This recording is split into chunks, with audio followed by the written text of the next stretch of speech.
Hello there, everyone. It is that time again.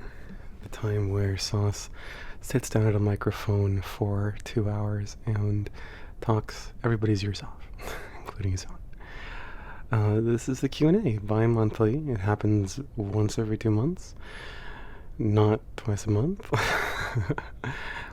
This is the June 2026 Q&A. As usual, these Q&As are completely out of character. I'll be referring to any questions asked about my characters as myself, the creator.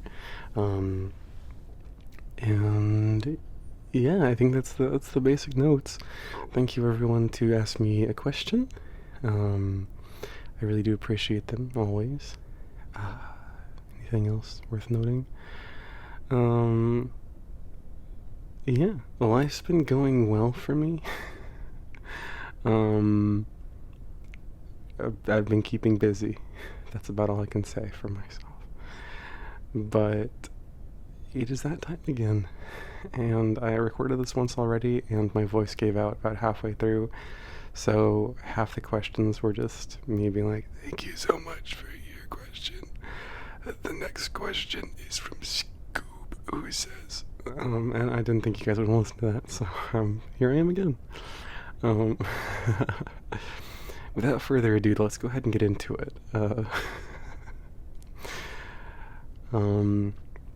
So yeah, we've got our first question. I never know how to start these things. Our first question is from AwesomePony3947, and Awesome Pony asks two questions, one of which I will be answering. The other one I kind of giving a blanket answer to. It'll make more sense when I get to it, but just so you know, I'm trying not to break my own rules here, but one of them's kind of like a non-answer, hence. So Awesome Pony says, I love your work. Two questions, feel free to pick and choose. In relation to the borrower meets a giant roommate audio, what did the borrower's house end up looking like?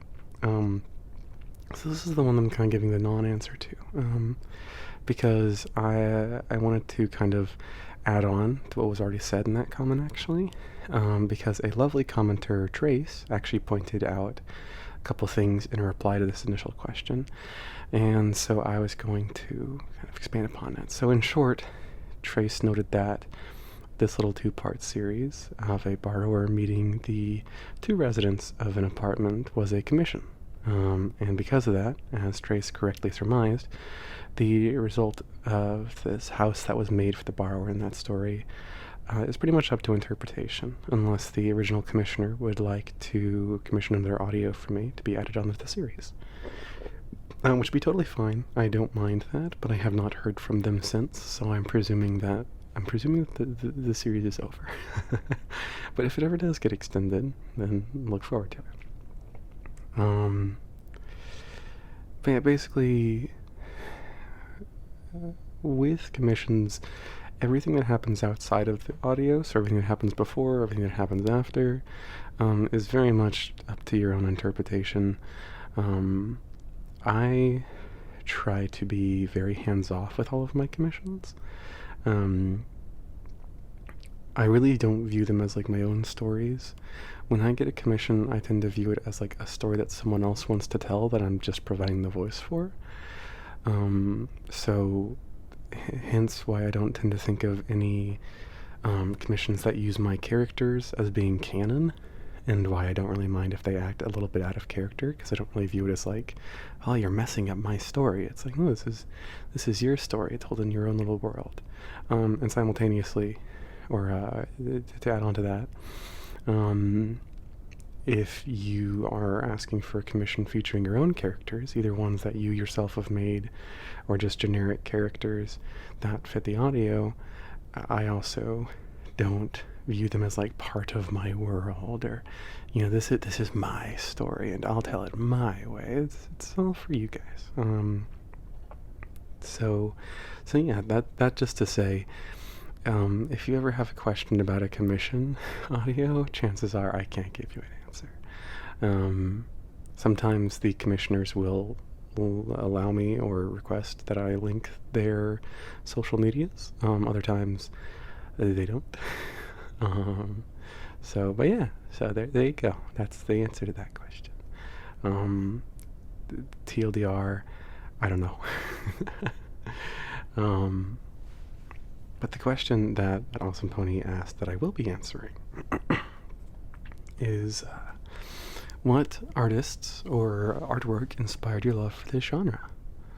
So I will say I wasn't quite sure if you meant like the genre as in like GT, like giant tiny enjoyment, or if you meant it in forms of ASMR, or like I think they're called boyfriend experience audios. I'm not sure if it's a different thing for like non-romantic, but I guess maybe just audio drama. I don't know. Best friend experience. But that being said, if we're talking about GT, I know a lot of artists I've been looking at recently, but ones that like inspired me to begin with. I actually before I started recording this, I had a couple that I was gonna list down, and I completely forgot. But the one that I do have listed here is Lunatar. I've enjoyed their artwork and general takes on GT since a long time ago.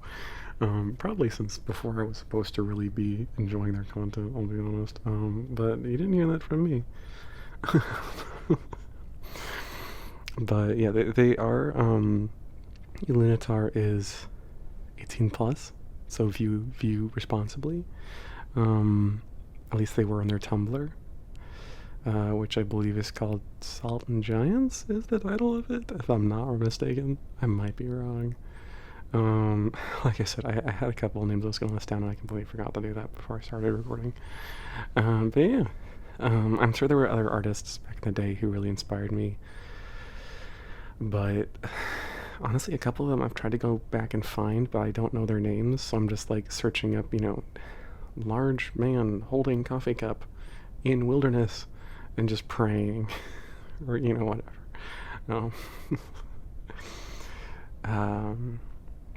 As for ASMR artists that I liked,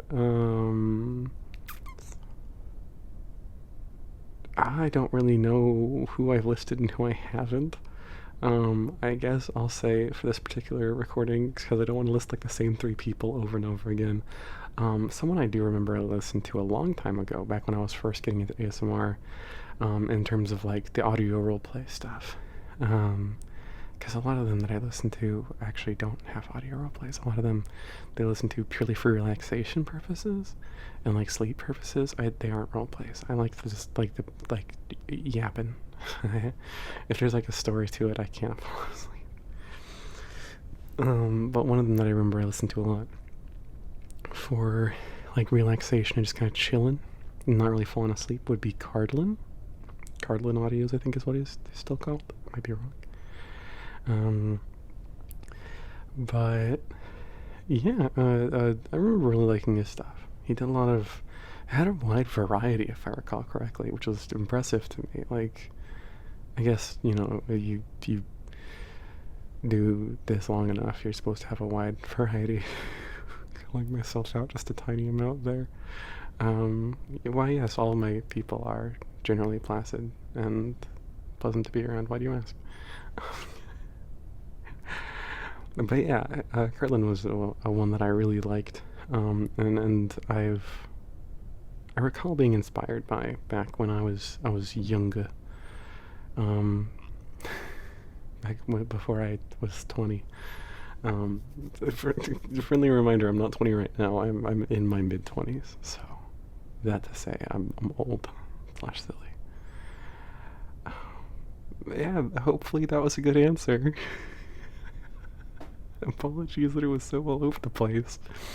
I really do write a script for these Q&As, so I won't get too off track, and then every fucking time I do anyways. But thank you for your question, Awesome Pony. Let's see. Next, Tiger Gamer 123 asks a silly question that I hope you'll find amusing and it makes you laugh. I hope so. I don't know if this is well known as an OC trend, but I remember seeing a lot of art of people's characters reacting to a plushy version of themselves a few times a long while ago. Sorry, I horribly mangled that sentence. I remember seeing art of people's characters reacting to a plushy version of themselves a few times a long while ago. There we go. Sorry about that.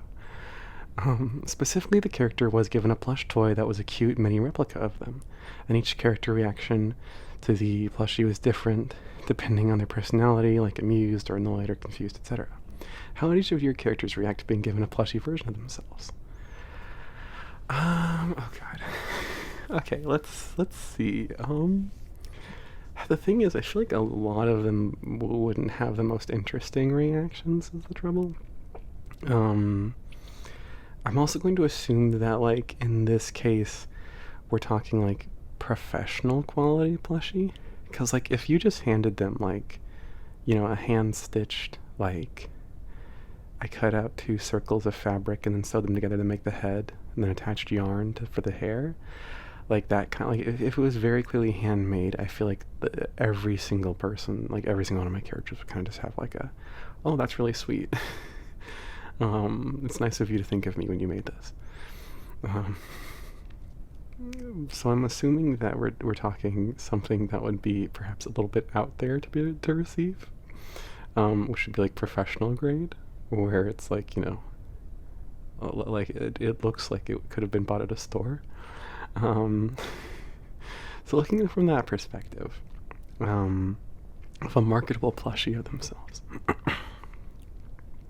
I think with Chaudry, the chill mage, he'd probably be like really flattered and be like, I don't know how you got this, but this is neat. I like this. And he'd like have it set up as like a decoration in his shop. He probably would joke that he'd be like, oh, I didn't realize I was so popular. But I guess here I am with my own plushie. But he would absolutely never sell it. I think in part because we would realize that it would be a great chance for mischief in magic, and he would really just not want to give anyone the chance. Ryback, the cat boy, would, I think, adore having a plushie version of himself, and would probably sleep with it at night. And would recommend his friends do the same and get like plushie versions of themselves.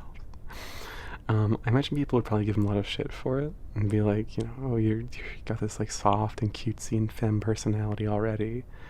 Now you're also falling asleep with stuffed animals. Like, are you actually 5 years old, my guy? And he would come back at them with like the science of like the benefits of sleeping with something in your arms when you go to bed, and how it really does help you get to sleep and have better dreams and stuff. I feel like he'd be prepared. Let's see. Clement the Friendly Giant. I think it depends a little bit on how big it is. I mean, either way, he'll probably be like really pleased. You know, if it's small, you just be like, oh, it's, you know, very sweet of you to give me this. Thank you so much. But I feel like if it was a plushie sized for him, like he could sleep with it like on his bed, I feel like he'd kind of feel a little bit bad and be very insistent that like you did not have to make this large for me, my little friend. Not like chastising you, but he would like in the back of his head being like, this is such an inefficient use of materials. How much cloth did you have to use to make this thing? And he would probably like be quite nice about it, but be very much like, you did not have to make it this large. I would have appreciated any size item of any quality. There's no gift too small for me. Let's see. Hugh, the Himbo Jimbro. I feel like he actually and the Curious Naga would both have very similar reactions, where they would just like not even have any words. They'd just be like, ah, and like grab it and then just stare at it.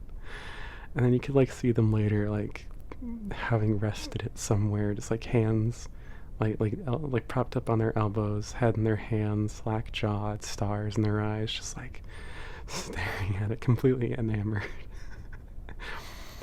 I feel like to contrast all like the really wholesome ones, um, I think Nathan, the chill mechanic, would be having absolutely zero of it, because he has good neighbors.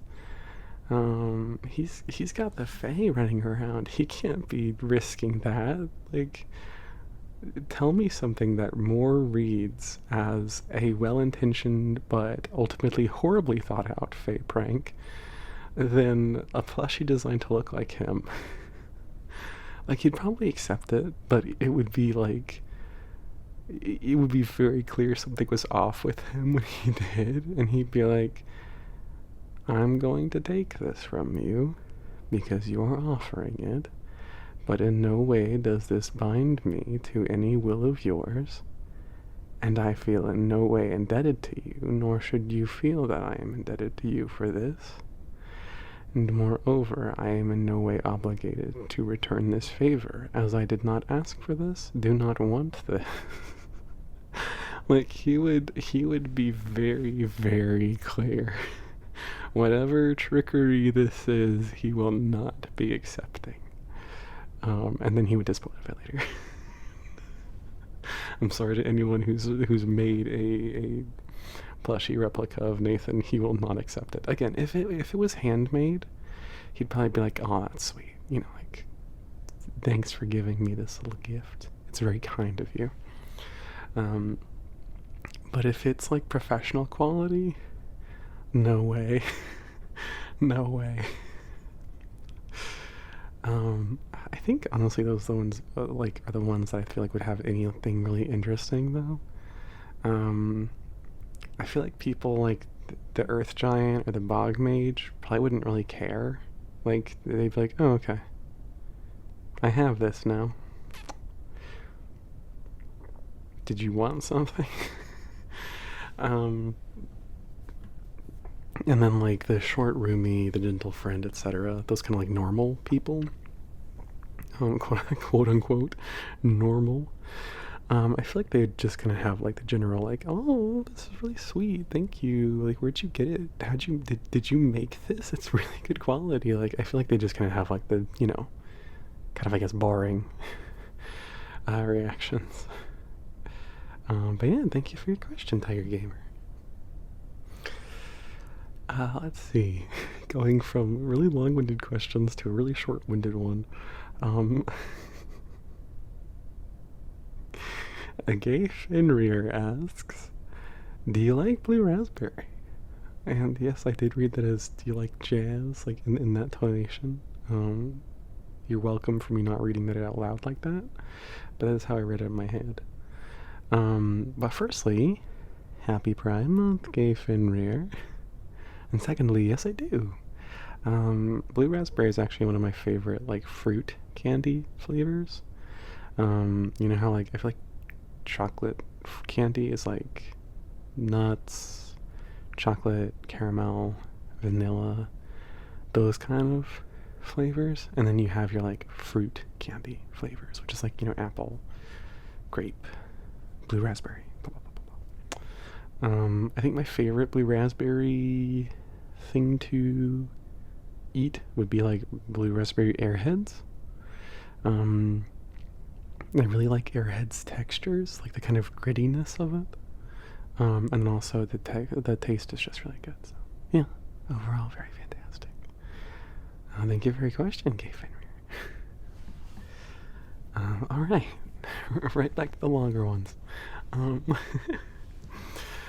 Lane asks, I don't know if this has been asked in the past, but what made you decide, or what was the inspiration to start making the Pick Me Up audios?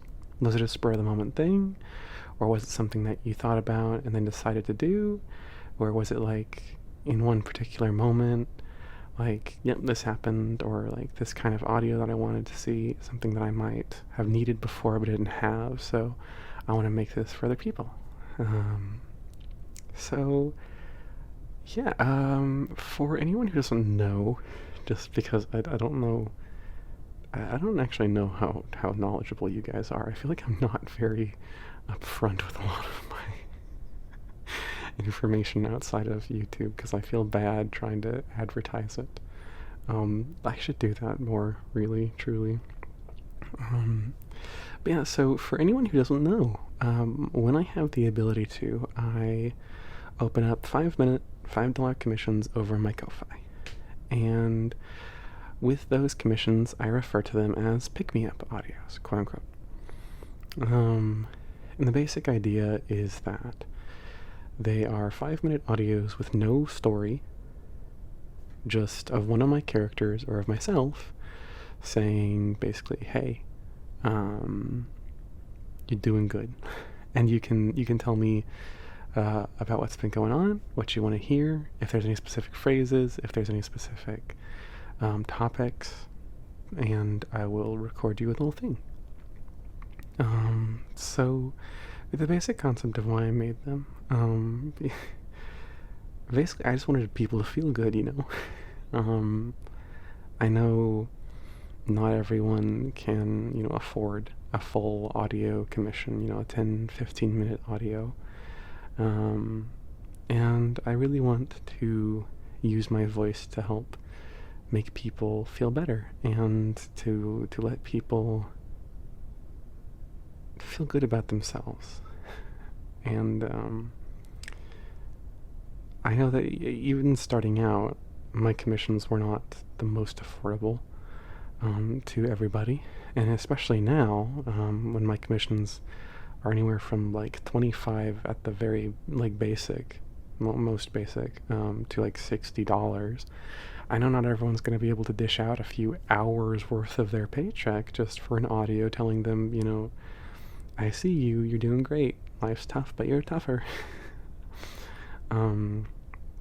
So I had the idea that I would make these little 5-minute commissions as something that I could pretty easily whip up for someone without taking up a whole lot of time. And because of the shortness of it, because of the lack of, there's no big story, there's no, okay, well, let me pick you up and let me carry you around and let me add all these sound effects, blah, blah, blah, blah. I felt like I could keep it pretty affordable. And that way people can hear something that they need to hear from a character of mine that they find comfort in, and that way people would be able to have that without, again, having to dish out potentially hours worth of their time and money to hear me just basically say some basic comfort. So yeah, I mean, I guess my biggest thing really is everyone needs support, sometimes. And not everyone gets that support from the people around them, or, not even everyone knows how to ask for that support. I know that I personally struggle with that. Not really knowing how to ask for support, and also really not finding it easy to get support from other people, in part because I feel like it's one thing to hear it from kind of a non-biased third-party outside source kind of thing, and it's another to have someone directly, in your DMs or to your face or over a voice call or whatever, telling you this is advice, this is whatever, this is my support. So, for me, especially sometimes just being able to hear like a fictionalized character tell me exactly what I want to hear it can be really nice. Obviously, I don't have the opportunity to get these because I'm the voice actor, but I think I would have liked it if I think I would like it if I had the ability to get it. But yeah, so that's why I do them. Because I want people to be able to ask for help and ask for someone to support them without, worrying about judgment or someone oversharing or you're just feeling selfish, saying, "Hey, I want someone to be nice to me." You're literally paying me. You don't have to feel selfish. I'm getting supported by you to support you. So yeah, that's that. Thank you for your question, though, Lane. I did appreciate getting to talk about it. Let's see. Oh boy, the pollen count's pretty high where I am, and I can feel it like pissing off the back of my throat.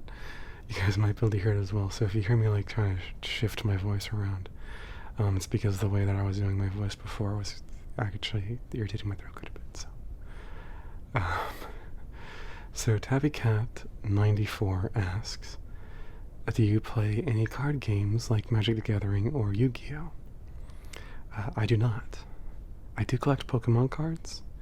And I actually got into collecting Pokemon cards thanks to one of my old work friends, who would save me card decks for me to open. It's really sweet. Mind you, I did pay for them. This wasn't just like I was being bought card decks. I paid for them. But he would save me some, so that I wouldn't get there after all the scalpers got there. I could actually have something to open. But yeah, I collect them because I think the designs are cute, but I don't personally play the Pokemon TCG, and I also don't really play any of their card games, like trading card games. So, if I had to pick one to get into, though, I'd probably get into Magic because I have a friend who plays it. But I also know that Magic can be quite expensive, so I would probably want to get all my cards secondhand. So yeah, thank you for your question, Tabby Cat. Let's see, next up, Elliot asks, do you like pink lemonade?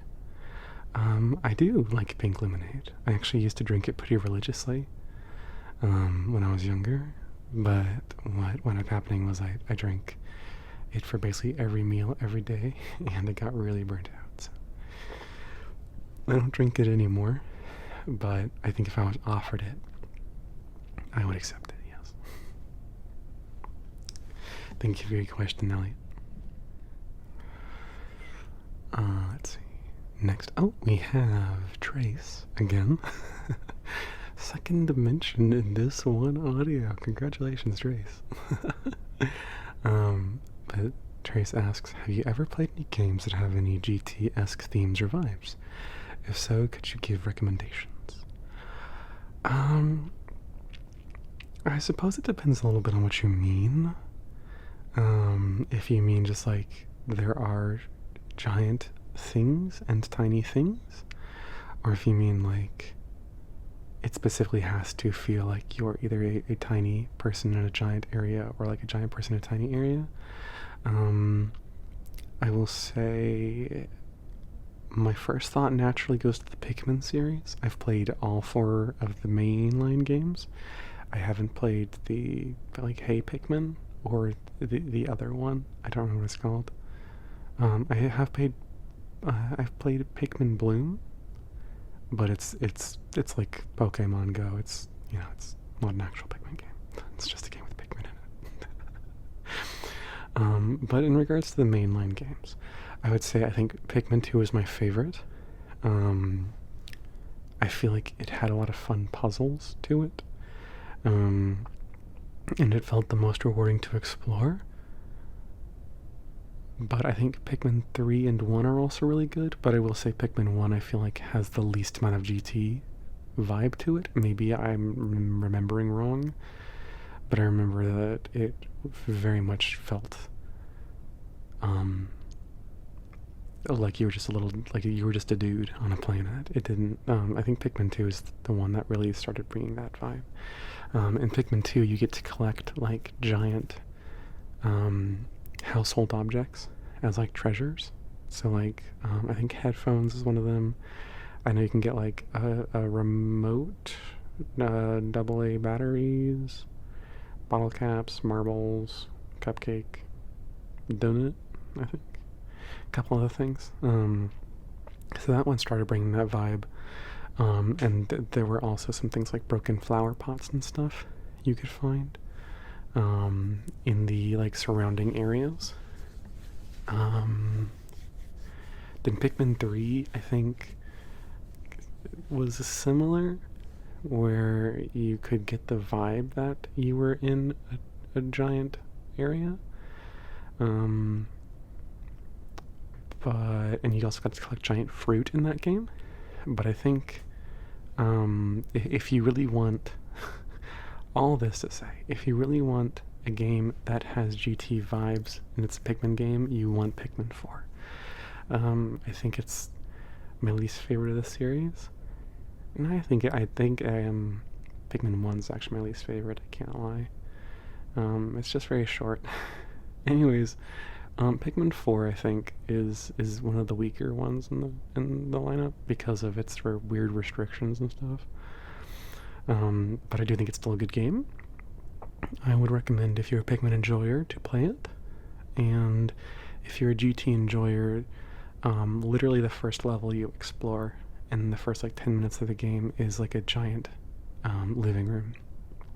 And there's also like a backyard area, I think, with like kids' toys, sprinklers, a grill, stuff like that. So yeah, I would definitely suggest, if you're interested, check out Pikmin 4 for the GT stuff, or Pikmin...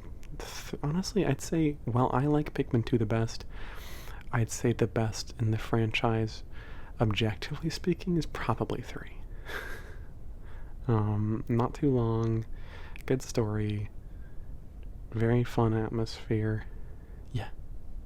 And plus it has a really fun, like, rain cycle and stuff. So, anyways, yeah, Pikmin 3 and 4.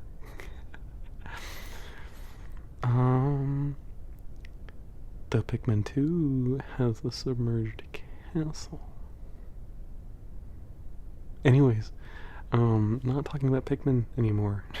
Good lord. I need you to know that was originally, all that rambling I just did about Pikmin was originally 3 sentences in the script. Anyway, I think most other games that I know of really like have GT as like a feature but aren't necessarily a focus, if that makes sense. For example, Date Everything has a couple of characters. One of them is, I won't spoil who they are if you want to play it, so that way you can find out for yourself.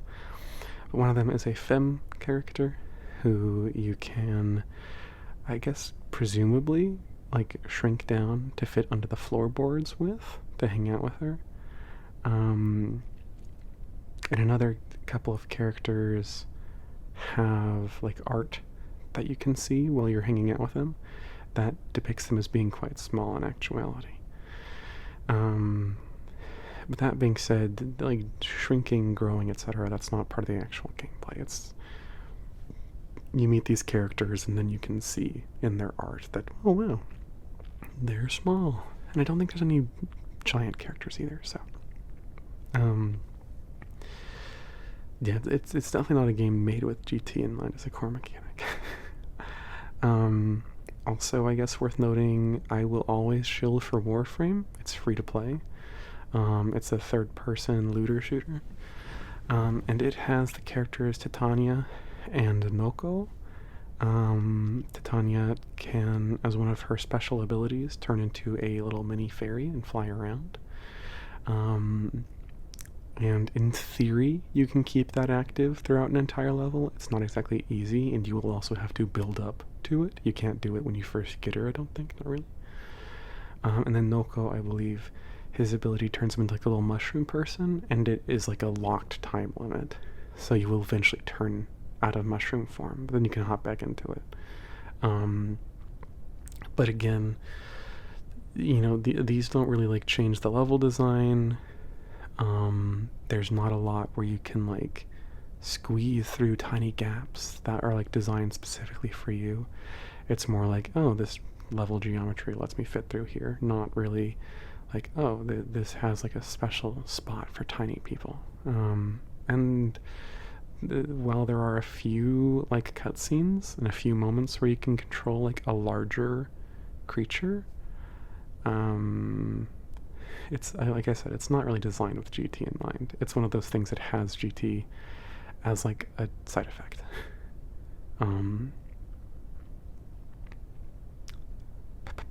Aside from that,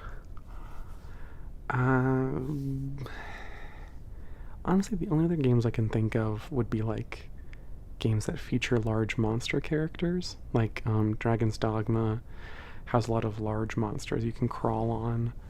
Monster Hunter obviously has monsters that are very large. The Last Guardian is very good in terms of you have like a companion who's a large like dog bird creature. And so I'd say that one is actually a really good example of GT. I didn't like it personally because I found the controls very weird, and but I'm also just not a controller player usually. And then I'd say the last one I can think of that actually slipped my mind while writing the script for this was Little Nightmares. Also has like you literally play as like tiny people. So yeah. But those are horror games. So I don't know if you want to play them. I don't know. But yeah. So hopefully those are some good suggestions. I feel like I've kind of made a pitiful list. I feel like I'm actually quite a bad GT content creator for that. I think I need to play more games. If you know of any GT-based games, feel free to put them in the comments. Obviously, there's like Small Lands, Survive the Wilds, Grounded, I think is another one. Small Tale has like Borrower kind of vibes. I've never played them, but I know they exist. But yeah, if you have any suggestions, if you lovely folks have suggestions for games that feature GT or shrinking, growing, stuff like that, feel free to share. I should probably play more GT games. Maybe I'll do that. Maybe I'll start doing GT game reviews on this channel. Who knows? It could be fun. But yeah, thank you for your question, Trace, and happy belated birthday. I hope that the end of May was a good one for you. Let's see. Next is from Jenna, who asks, I'm curious as to how your macros would treat the disabled community, those ranging with mental disabilities or physical disabilities. I kind of assume they may avoid or just don't really encounter them. It's already really hard to look after a normal human. Asking as a person with ASD. No such thing as a bad response, by the way. I don't mind either way. So this is a really interesting question. As someone who is also on the spectrum, I have the fantasy that all of my characters would be pretty good at keeping in mind folks with disabilities. But I also realize that it's probably just not the case in actuality. It's easy to say, well, this is my favorite character, therefore they'd be great at this. But I think looking past that and trying to look at them a little bit more critically, looking at specifically my canonical giants, that would be Clement, the friendly giant. I think he's automatically kind of got a strike against him in the physical disability department, because his house is quite a ways away from civilization. So unless you're able to walk like a long way, or you have a car capable of off-roading, you can't really access him. Unless, he's wandering around in the woods somewhere, in which case you might see him. But I do think that he's quite a gentle and patient soul, and I feel like he'd really be quite protective over those with disabilities. Very much willing to protect them and take care of them and accommodate them however he can. One of those, if you've already made the journey to see him, he wants to make your life as comfortable as possible while you're there. with the Earth Giant, I know he hasn't appeared much. I keep meaning to bring him back, and then I just keep not. I think he's arguably worse off than Clement in that way, because he is super far away, and then he also kind of has a tenuous relationship with humans as a whole. So in that regard, I can't recommend him for company. The person I think would be the best to care for people would probably be the Curious Naga, in part because I feel like he already tends to treat humans like an enigma by default. So if you have additional qualities that need consideration, like having autism, or being deaf, or requiring a mobility aid, or needing to rest more often than others, etc., etc. I think he'd just really be like, oh, okay, this particular human is unique, like a river stone that sparkles in the sunlight. I love them. Plus, he isn't really far away from the usual hiking trails and stuff. So if you were to like stop at one of like the trails parking lots and like call out for him, he could probably come find you instead of you having to come find him. So he doesn't have the same downsides as Clement. That said, in regards to like the smaller cast who could still like handle micros and such, I think Rybeck the Catboy and Chaudry the Chill Mage would probably be the best with both physically and mentally disabled folks. They have a lot of patience and generally are just very naturally accommodating for people. And I feel like in that same regard, they'd be very open to learning about and understanding how best to help others. So if you came to them and said, hey, I have this specific thing, I get really overstimulated, or, I will need you to clarify what you mean with certain things, or I struggle with tone, or, whatever it may be. Even if it's just, sometimes I say stuff and it might be taken kind of rudely. I don't mean it that way, it just comes out that way, as I struggle with. I feel like they'd be really, really fine with that. They'd be happy to work with you. I think Hugh, the Himbo Jimbro, also would fall into that category of like really open to understanding and learning and being very patient and kind.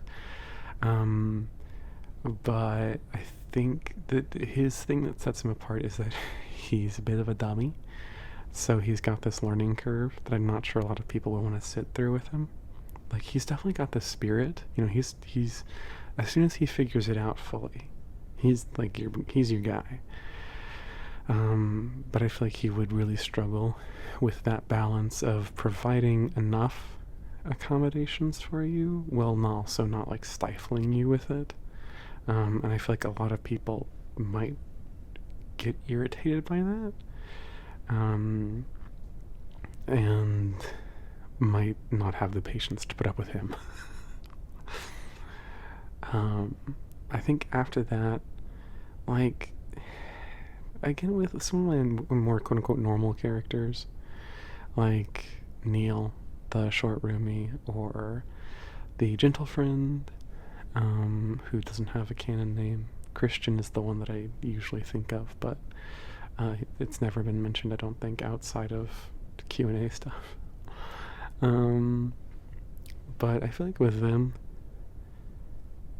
they're kind of just like nice people, generally speaking.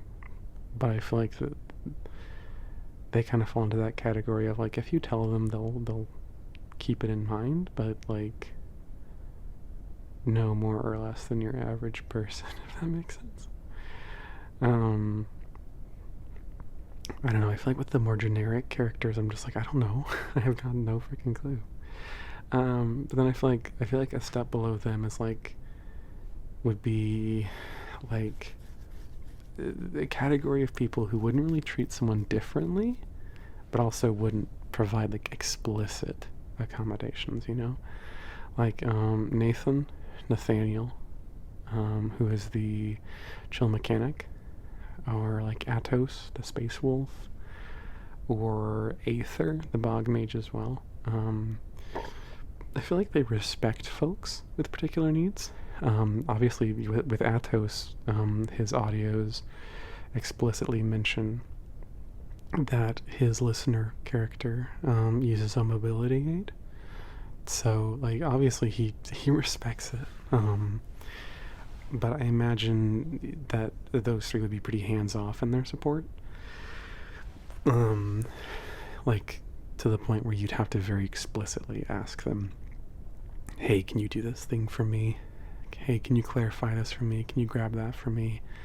Can you change the way you're acting in this regard for me? Otherwise, they would just act like they normally do until explicitly told otherwise, if that makes sense. I feel like I'm probably forgetting people, but I do have a lot of characters.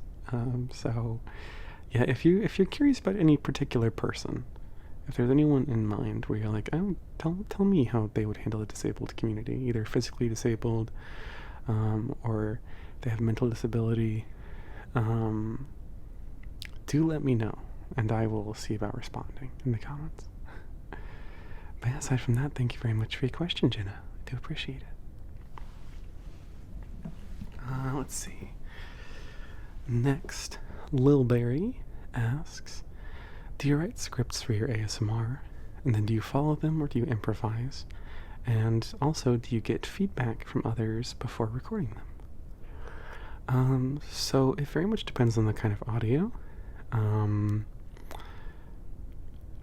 For example, right now with this Q&A, in an effort to kind of keep me on track, I will usually have a script in front of me that tells me what I need to say, and then I just read off of that, with occasionally going off script, like I was earlier with the Pikmin thing, for example. But for the most part, what I've come to find as I have tried to streamline my audio process and make it more efficient for me to actually record stuff so that I can get my audios out and also have time for other things and not spend too much time doing one audio, or going back over and doing them again and again and again. What I found generally helps me is if I have a general outline of what I want to say, maybe with like a few specific phrases or word choices sprinkled throughout, but not having a full script in front of me, because writing a full script for every single audio I do would take me way too long. Meanwhile, having an outline, I can write that up in like an hour or less, and then I will know what I want to say when I go to record, and I won't flounder about. So like, for example, I might have an outline that says like, the audio starts with the listener and the short roomie chilling in the living room. They are watching a horror movie, and the short roomie notices that the listener seems to be gradually shrinking as they watch it, which is a telltale sign of emotional duress. The short roomie, in an effort to comfort the listener, then shuts the movie off and picks them up with his hands. So on and so forth until the end of the audio. And the main reason I do that is because I found that oftentimes when I go to record an audio, I can get stuck, especially when first starting out. I've had entire audios that I've scrapped because I can't get past the first 5 minutes. I just get too stuck and don't know what to say. So it helps me having an outline to reference in that regard, to tell me, okay, here's what needs to be done, here's what needs to be addressed, here's the important points. Maybe here's a few keywords that I think should be said specifically. And that way I can use that as a guide for whenever I get stuck. And especially if I start to peter out on a specific topic, I know what to transition to next. Now that said, with certain characters, particularly ones that need to use a lot of names or terms in their audios, I usually will write up a proper script so that I know all the words I need to say. So, like, for example, the series I'm currently working on, Discovery of Self, as I've called it, which is featuring Clement, the friendly giant, and Chaudry, the chill mage. I think every audio except for the first two basically have had fully written scripts. Even the first one where Chaudry and the listener go to Clement's house. Even that one had a partial script. And the reason for that is a lot of the audios, first off, have had two people or more in them. And while I do voice all the characters, I nonetheless will record them on separate audio tracks. So I need to know what everyone says in relation to each other. However, it's also another reason for me having a full script is because people like Oliver, the Tiny Cleric, Chaudry, the Chill Mage, have done a lot of name dropping and referencing specific events or magic terminology, etc. And I really want to keep that consistent between audios. I don't want to say in one audio, oh, you should cast your Tree of Life spell. And then the next audio be like, oh, cast your healing tree spell. And then the next audio be like, oh, you should cast the branch of life healing spell. And then have people listening be like, what the hell is going on? Obviously that's, a rather silly example. But it's nice being able to go back and reference on the page what I've said. And I will say, even with audios that do have like full scripts, for example, the Q&A audios I will go ahead and improvise sometimes, because sometimes the things that I write aren't necessarily things that sound good off the page. Like, for example, I might write on the page, "Good evening, I hope you are well, period. However, comma, I need to speak with you as soon as you are able." And that will sound very stilted if I say it out loud, so I'll usually read that and go, oh gosh, that's not what I want it to sound like. And then I will say it out loud like, oh, good evening. I hope you're doing well, but when you have a second, I really need to talk to you. So, yeah. When I do improvise for larger scripts, though, it tends to more or less just be basic word choice over like any major changes. I think the biggest one tends to be like if I, for example, say in an audio, it's been 30 minutes, and in fact I've been recording for 15 or I've been recording for an hour, I'll adjust and be like, oh, it's been 15 minutes. Or like, oh my god, it's been an hour. So that's a quite funny one that I've had to do a couple times. Of course, that being said, there are also audios that go in with zero preparation, save for like a general idea, but most of those either tend to be kind of audios that I'm kind of using to flesh out a character rather than audios that are specifically for a made character. Like pre-made one that I've already done audios for. Just kind of like testing out their personality, testing out how they feel in my head. Kind of basically using the audio to build them. And a lot of these audios, not to shamelessly promote, but a lot of those audios will appear over on my Patreon, because a lot of them don't wind up making it to YouTube, but I do have them recorded, so I figured I might as well let you guys hear them. So there are those, and the other ones that I don't tend to go in with any preparation tend to be the ones that don't really have a major story throughout them, like just cuddles, or like a spa day with the cat boy, or your jock boyfriend hugs you to his chest, or drawing with a friendly giant, stuff like that. audios that are more based around the sounds that they produce rather than the story that they produce. I'll go in with basically no preparation because there's like nothing to say except that they're doing this one thing. They're doing one task and it makes nice sounds. As for if I get feedback, that largely depends. Usually, no. Because to be quite frank, I like keeping the audios a surprise. And plus, most of my audios, as I mentioned, don't really have a script to show off to people. The big exception here is like commissions. Because obviously the commissioner is God, and I am simply following their whims. So I will let commissioners review. I don't write a script usually for theirs, like commissions either. I will usually write the outline, but I'll send it over and say, here's my outline, what do you think about it? And then I will also send over the like raw audio file to say, do you like the pacing? Do you like the word choice? Do you like the voice I'm using for this character? Does anything need changing? Before I add all the complicated sound effects and stuff that will then make it a pain in my dick to try to edit out.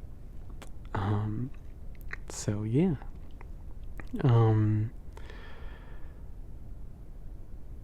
Aside from that, I have been working on a series that I plan to release in 2027.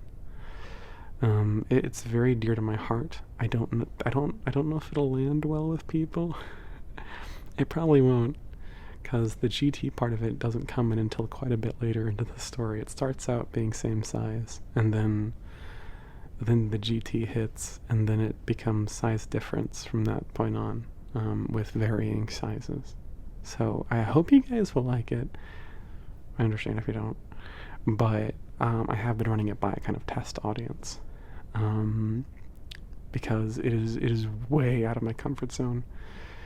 But yeah, I'm excited for you guys to hear that one. But I have a very limited few people who I've been letting hear it, because explicitly they are people who have been like, I don't mind if I get spoiled in the entire plot. And so yeah, so I have like one or two people I've been going and giving the reading the script to let them see if they like it and if anything needs changes. That being said, don't ask me to share stuff with you. That this goes for the entire audience. I'm not gonna do it. These are very specific people who I trust and care about. So, I will also say, I realize this is kind of just me yapping at this point, but because it pertains to the question, before I started this particular YouTube channel, I did write scripts for basically every audio that I wanted to make, for my previous ASMR channel, the one that flopped horribly, because it had everyone I knew in real life, and I didn't want to let them know I was a freak. I'm not a freak. I'm no more a freak than anyone else, even the people who claim to be normies. Always remember that. You're not a freak for liking GT. You're lovely. But that being said, I really didn't like making scripts for every audio. It was very hard for me. And I felt like, especially because when I would make the scripts, they never felt like they were good enough or natural enough or long enough, and I'd get really in my head about it. And then I'd ask people to review it, and this is part of the reason why I don't let people review my stuff as well, is because what tended to happen was these people, of course, were very well-meaning. They were not trying to do this. This was not like them being malicious. But I asked like 5 people, and they would all give me vastly different responses. Like, one person would say that an audio like was too mean-spirited. Another person would be like, this audio is so weak sauce. The stakes are so low and boring. Another person would say like, this dialogue is so cheesy and over the top, and no one would talk like that. And another person would be like, this dialogue is perfect. It is swoon worthy. It's so adorable and romantic. And so I just stopped asking for advice. And that's part of why I also stay away from folks reviewing my audios now, outside of, again, commissions, because commissions are a different story. They are me making something for someone, not me making something and then people get to listen. But yeah, hopefully that clears things up. Didn't mean to ramble quite that much, but thank you for listening, and thank you for your question, little Barry. Let's see. We're almost to the end. Which is good because you can probably hear my voice giving out again. Let's see. Brooke asks, do you think our jock boyfriend would like watching My Little Pony? Okay. This will never make it into an actual audio, I'm sure, because I don't know how on earth I'd manage to weasel this in. But I like to imagine that what happened with Hugh is that he probably did watch My Little Pony as a kid because he had like one of his like female friends as a kid was getting bullied by like the mean kids because they were like, that's a show for babies, it's a show for little girls. Are you a little baby? Are you a toddler? And so he, being the big buff boy he is, who could scare the shit out of anyone he wanted to if he was mean enough, he watched like 3 episodes so he could be like, yeah, I like Pinkie Pie and her cupcakes, and like he'd have something to give credibility, so that people wouldn't just think he was like, just saying it to be like a white knight and be like, yeah, I like that show, please like me. So I imagine he watched a couple episodes just so that he could have some credibility, but when he was watching it, the Return of Harmony 2-parter came out, and he got hooked, and he watched the entire season. I think his favorite character probably would be Rainbow Dash. I think that's pretty obvious, though. I do imagine what happened, though, is that he probably stopped watching the show around season 5 or 6. Like, I'm not sure if he made it to the return of Chrysalis. I wouldn't say so. But he did watch a couple of seasons before he kind of like lost interest in it. But he did watch the Next Generation movie when it came out. He probably watched it a little bit after it came out. Kind of like why not? Let's see. And he liked it okay. It was not his favorite, but he did like it. His favorite character from that group was probably Izzy, I think. And he probably got the song stuck in his head. But yeah, I feel like he would watch it with people nowadays. He just like wouldn't bring it up. He wouldn't be like, oh, let's watch My Little Pony. But like if someone was like, hey, Hugh, I've done a watch party. Do you wanna join? He'd probably be like, yeah, okay, why not? So yeah, thank you for your question, Brooke. I believe this is the last question. It's from Sai, who says, hi, I'm listening to the Patreon's update in April, and I heard that you mentioned that you wanted us to share some of our characters and settings.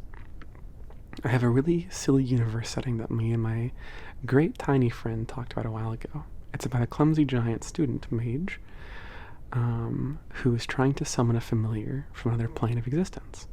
And a tiny, who was just a normie in the modern world, magically appears as a tiny creature, something like a mouse or a hamster or a rabbit.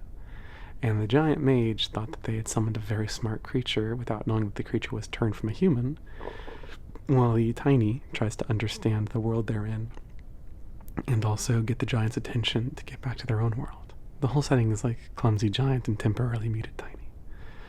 Thanks for reading this silly sharing section. Goodbye. Remember to stay safe and stay hydrated. So thank you very much, Sai. You too. Also, I love that. That's really adorable. It seems like a really fun twist on like the kind of isekai kind of story. And admittedly, while I was reading it, all I could think was magic ratatouille. Like, obviously, the Tiny wouldn't be like an expert on magic. I don't think that's not how you described it. But I am just imagining like the scene where he's gonna dump Remy into the river, and Remy's like trying to convince him not to, and then he's like, "Oh gosh." I feel like that's like the kind of vibes I am getting from this.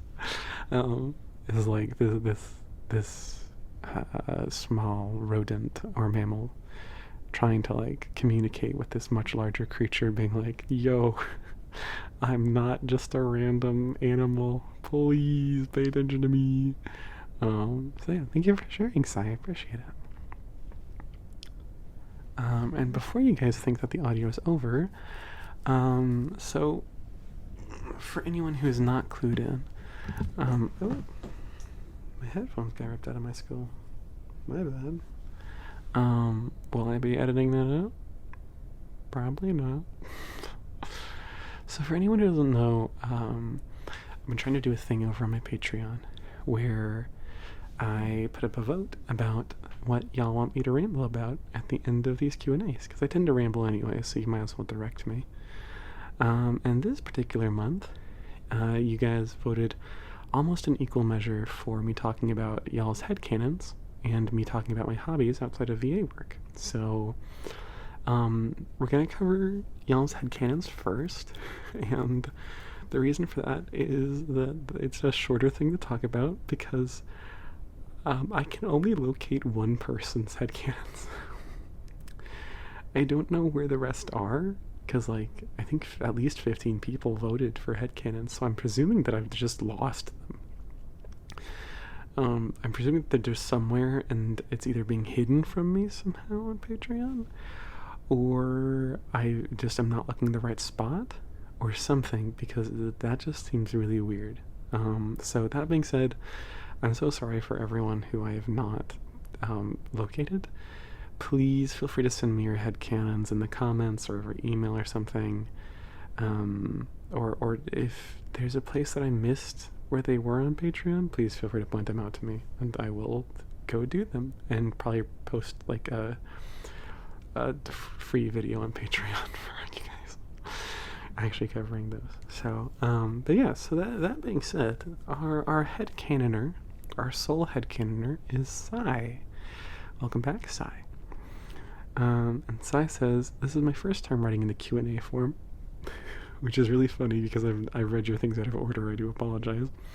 "I really love your short Rumi series. I enjoy the size-changing dynamic between them, especially with the recent reverse one. I hope there's more big listener in the future. I very much appreciate it."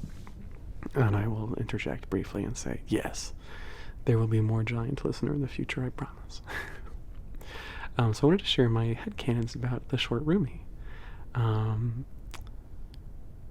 So I think he's the type of guy who is very sensitive and cares a lot about what other people think about him, since he hides the feminine side of it. I think he's also like kind of like a clean and smart nerd who studied literature. Probably has a lot of female friends with when he was back in school. I also have a mental image of him wearing aesthetic clothes and glasses with his favorite novel when he was a student.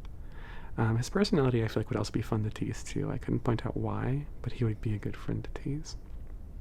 So very interesting headcanons about my lovely boy, Neil, the short Rumi.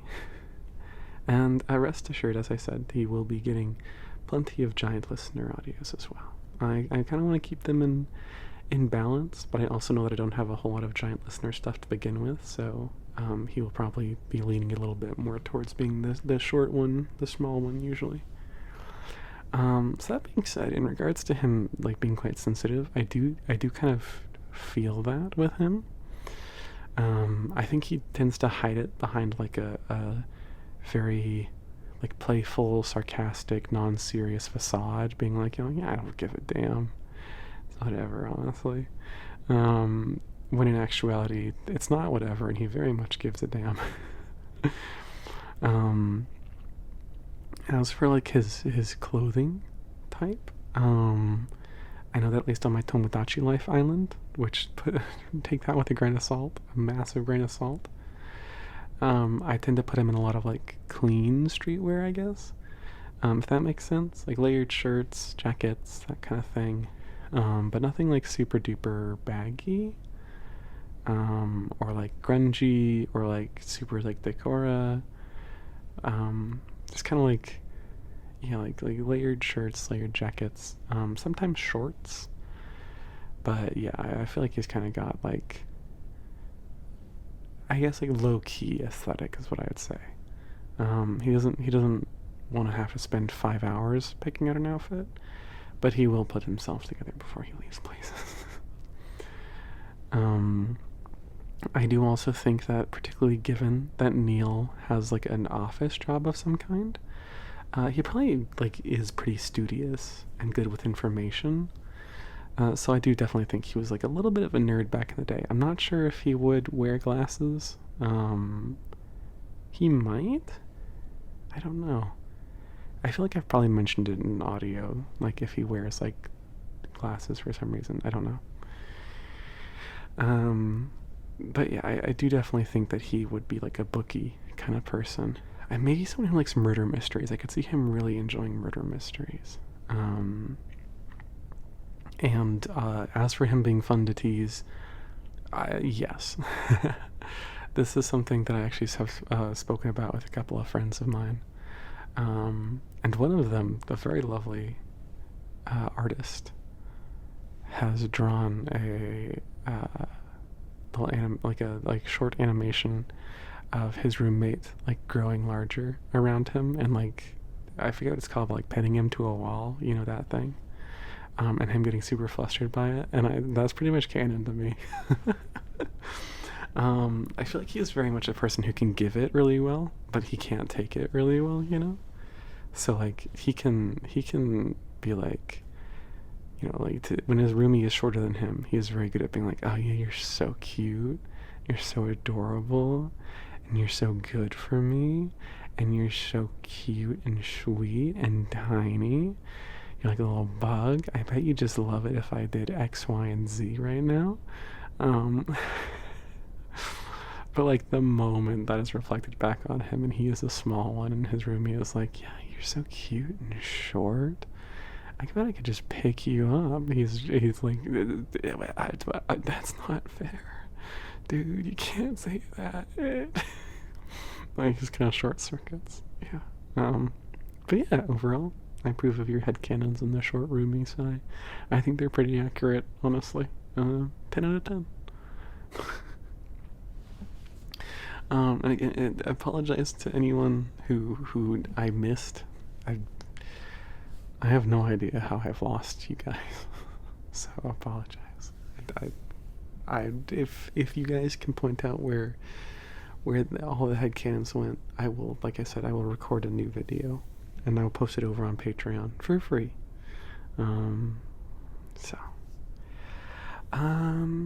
Lastly, to end us off, as I said, the lovely folks on Patreon did vote for what my ending topic would be, and it was basically a tie. And especially because this was so short, I don't mind covering the runner-up, which was talking about my hobbies outside of voice acting. And honestly, it's a really short list, I can't lie. I do like playing video games. I wouldn't really consider it a hobby for me, though.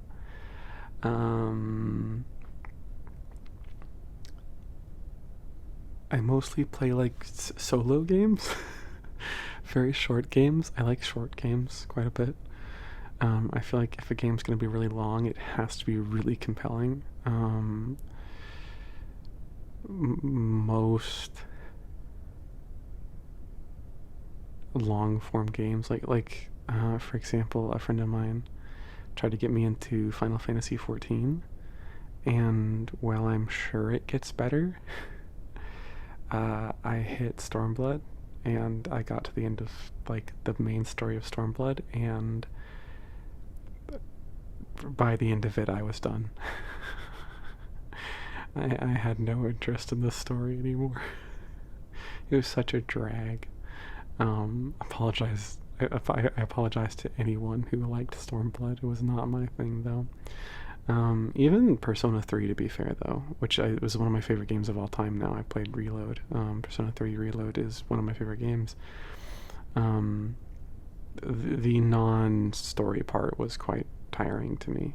The going through Tartarus was quite boring. The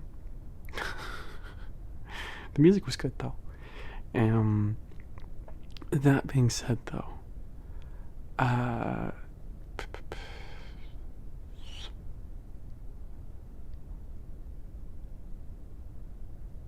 lost my train of thought. Sorry. This part I didn't have any script for. But yeah, I tend to like shorter games, like Night in the Woods. I think is a decent example. Better example probably would be like A Short Hike, Old Man's Journey, Gardens Between. Those games are very concise. I also played Sexy Brutale recently. It's also quite a short game. I've played through the entire thing in less than 10 hours, I believe. Toem, Toem, also good one. But yeah, I'm not here to list out games. I'm here to just say I don't consider myself a gamer, but when I'm not doing anything else with my time, I'll probably be playing video games. Goodness, I apologize. As for what else I do with my time, one of the things I like doing is I like going on walks, especially around like parks. There used to be this nature park that I would go to back in the place I used to live. It was quite short. I don't even think it was a mile long, but it was very beautiful, very scenic. It was like right off the road, not the highway, but the road. But it was the trees and stuff were so dense that you basically couldn't see the road unless you were at the parking lot. So that was really nice. But yeah, I really like walking or like immersing myself in nature. It also is really nice because then I can record the nature sounds and I can use it as Foley for my audios. I bring this up because my next thing is doing music. I really like playing piano. I used to play the violin, but I don't like the idea of irritating people with my constant practicing. So I stopped playing violin, and I only play piano because I have an electric keyboard that plugs into my computer so I can practice with no one hearing. But yeah, I like to improvise on it a lot. I make little improvised pieces. And those improvised pieces oftentimes make it into my ASMR. And then the last thing I like doing, my last real hobby, is drawing. And I've been drawing basically my entire life. Or I've been, to be fair, walking, piano, and drawing, I think I've been in my life for the last easily like 10, 15 years. Drawing longer than that, and walking kind of depends on how you view it. My family used to go camping a lot, but I didn't really like camping. I don't like camping. But yeah, drawing has been my biggest thing. Even longer than I've wanted to be a voice actor, which was easily 20 years ago that I wanted to become a voice actor.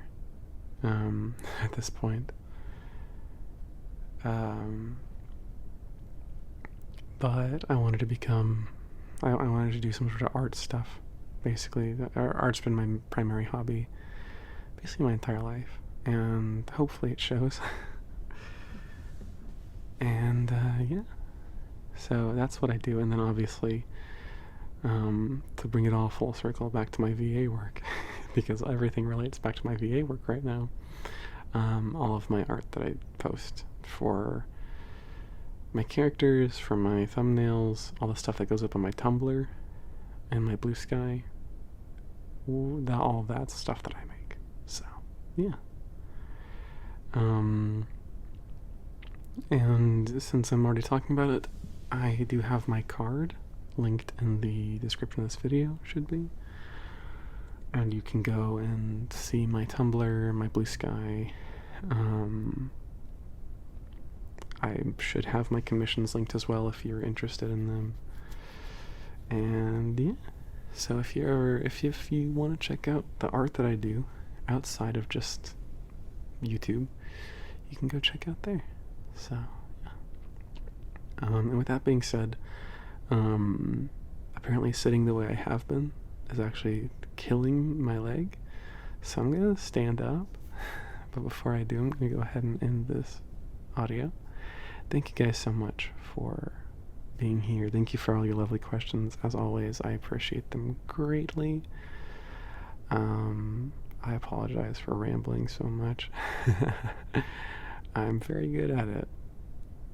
And but yeah, thank you guys for talking with me and being here, and showing interest in the stuff that I do. I really do appreciate it.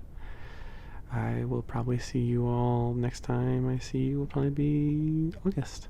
So I'll catch you then. Alright, goodbye everyone.